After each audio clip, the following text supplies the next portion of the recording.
Hi යාළුවනේ සුබ දවසක්. අද අපි හදමු චිකන් ෆිෂ් ටවුක්. මේක ගොඩක් අරබි කට්ටිය කන්න කැමති. මේක මම අද හදන්නේ පොල් කිරි යෝගටුයි දාලා විවිධ ක්‍රම ඇති හදන. අපි බලමු කොහොමද හදන්නේ කියලා.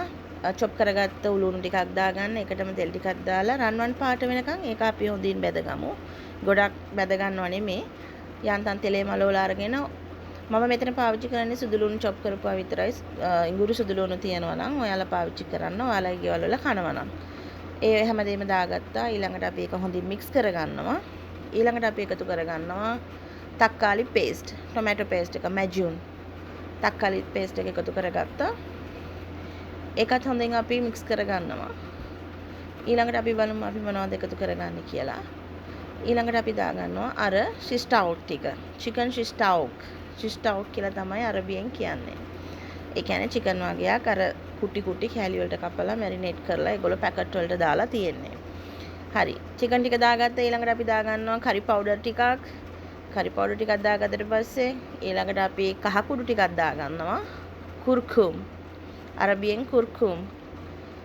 කහ කුඩු ටිකක් දාගන්නවා. ඊළඟට අපි දාගන්නවා මික්ස් බහරාත්. මික්ස් බහරාත් ටිකක් දාගන්න අරබියෙන් බහරාත් කියලා කියන්නේ. ඔක්කොම කලම මේන ටික. ওই ටිකත් හොඳින් දාගෙන අපි යාන්තම් උණු වතුර ටිකක් දාගන්නවා. දැන් මස් ටික ඔය පහේ ටික ඔක්කොම ගොඩ වතුර නෙමේ. යාන්තම් මස් එක තැම්බෙන්නට ඇති ප්‍රමාණයට අපි වතුර ටික දාගන්නවා තමන් ගන්න මස් ප්‍රමාණය අනුව. ඔය තියෙන ඔය විදිහට හොඳින් දැන් කලමනා ටික දාලා හොඳින් අපි ඔය ටික කලවම් කරගමු. කලවම් කරගත්තට පස්සේ ඊළඟට තමයි අපි දාගන්නේ යෝගටුයි.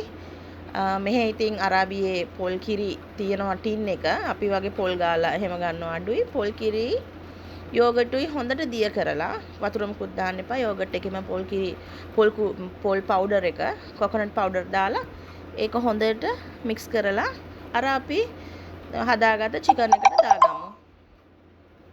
දාගෙන ඊළඟට හොඳින් මික්ස් කරගමු. හොඳට මික්ස් කරගත්තට පස්සේ ඕක මද ගින්නේ තැම්බෙන්න තියන්න. මද ගින්නේ තැම්බෙන්න තියන්න. මම අර පොල් මේ යෝගට් එකයි පොල් පවුඩර් එක, කොකොනට් පවුඩර් එක දාලා මික්ස් කරගත්ත ඒ භාජනයේටම වතුර යාන්තම් ටිකක් දාලා ඒ ටිකත් මම මික්ස් කරලා දැන් මගේ කරි එකට මම දාගත්තා.